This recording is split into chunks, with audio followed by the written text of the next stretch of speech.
Madame le ministre, merci. Vous occupez aujourd'hui une fonction dont votre vénéré père, professeur Hassan Sek, a occupé, a été pendant presque plus de 2 décennies, en tout cas ministre. On vous souhaite en tout cas le même parcours. Sur ce, je voudrais savoir, on va discuter un peu de la question de la migration. On sait, il y a eu en tout cas trop de polémiques par rapport à des chiffres que l'OIM a avancés et que vous avez avancés. Vous êtes la voix officielle aujourd'hui pour rétablir exactement ce qui s'est passé pour ce pirogue qui a quitté Fass-Boye et qui a finalement atterri avec 38 peut-être survivants. Qu'est-ce qui s'est réellement passé? Madame, je voudrais dire d'abord qu'il n'y a pas de hasard. Le destin de chacun d'entre nous est écrit. Vous avez parlé de mon défunt père. Il a été ministre des Affaires étrangères de 1973 à 1978. Aujourd'hui, Dieu a voulu que certainement je suive ses pas. Je rends grâce à Dieu.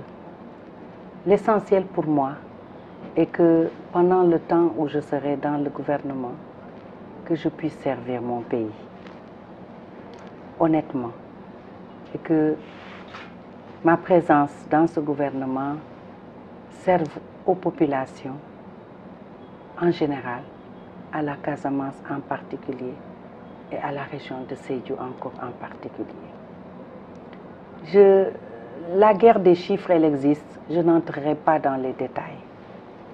Ce que je peux dire simplement, c'est que chaque fois que j'ai partagé sur la migration, des chiffres, des données, elles étaient factuelles.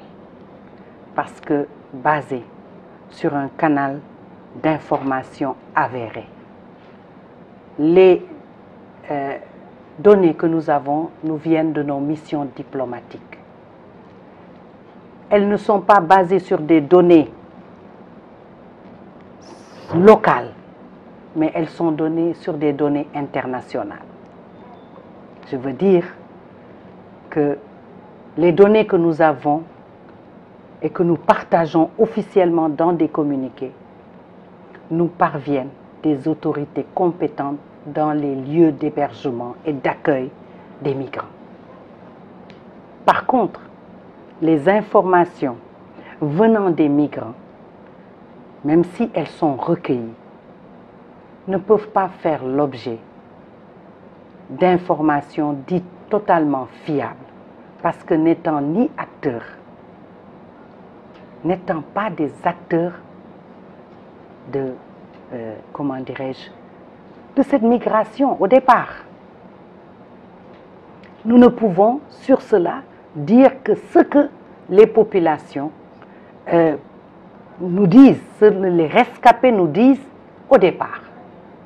Maintenant, si d'autres canaux peuvent affirmer des données factuelles de départ dans les zones de départ, c'est possible. Mais nous tenons à dire que les données que nous avons des zones de départ et issues des rescapés ne peuvent être que des données qui proviennent des, comment dirais-je, des acteurs eux-mêmes. Je voudrais dire que cette question de la migration est une question extrêmement sensible, est une question aujourd'hui qui touche tous les pays du monde. Les pays les plus développés connaissent une forte émigration comme immigration. C'est un phénomène complexe, multidimensionnel. Pour le Sénégal, je pense que c'est une question qui doit nous interpeller tous, y compris les familles, parce que c'est aussi un problème sociétal qu'il ne faut pas occulter. Si la pression est un des facteurs, c'est une pression sociale. Et cette pression sociale qui s'abat sur les candidats à l'immigration est d'abord une pression qui provient de la maison, qui provient des familles, qui provient de la société. Donc les responsabilités sont partagées et par conséquent c'est une question que nous devons prendre tous à bras le corps pour lui trouver une solution.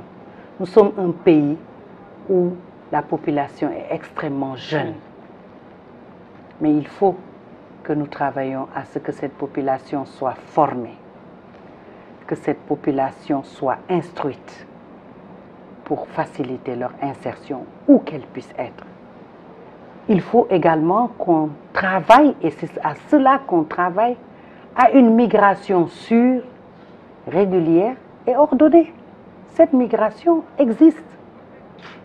C'est à nous, et nous le faisons tous les jours, à travailler, de faire en sorte que nos compatriotes puissent quitter le Sénégal avec le bagage qu'il faut, qu'ils puissent faire de la migration respectable, où ils pourront apporter une valeur ajoutée à notre pays. Il s'agit de partir, mais de construire et d'apporter ce qu'on apprend dans notre pays, parce que nous sommes un pays en construction. Et personne ne le construira d'autre que notre population et par conséquent notre jeunesse. La Casamance est aussi une zone de départ. Surtout. Vous connaissez les zones de départ, Elinkine, Abéné, Kafountine, etc. Toutes ces zones côtières sont des zones de départ. Mais nous devons retenir nos populations, nous devons retenir notre jeunesse. Cette migration est un suicide. Quand, au regard des déperditions, c'est un véritable suicide qui doit interpeller tout le monde. Madame le ministre, nous sommes arrivés à terme de cet entretien. On voudrait vous remercier de la disponibilité et des éclairages apportés également. Vous souhaitez plein, en tout cas, réussite dans vos différentes fonctions comme présidente du conseil départemental de Sédhiou et ministre délégué auprès du ministre des Affaires étrangères, chargé des Sénégalais de l'extérieur. Et bonne continuation et plein succès aussi pour la lutte contre le phénomène irrégulier de la migration clandestine. Merci. Merci.